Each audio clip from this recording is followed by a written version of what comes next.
అమ్మ 9 నెలలు మోస్తే నాన్న 25 ఏళ్ళు.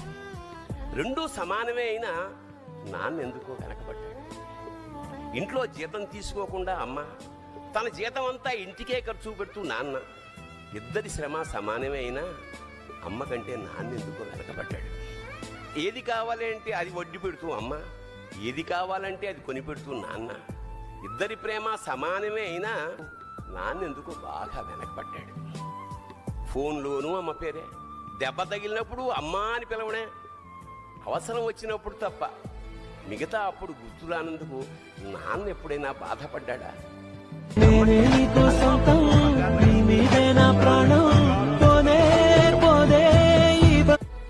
నాన్న ఇలా వెనకబడిపోవడానికి కారణం ఆయన మా అందరికీ వెన్నెముక కావడమే.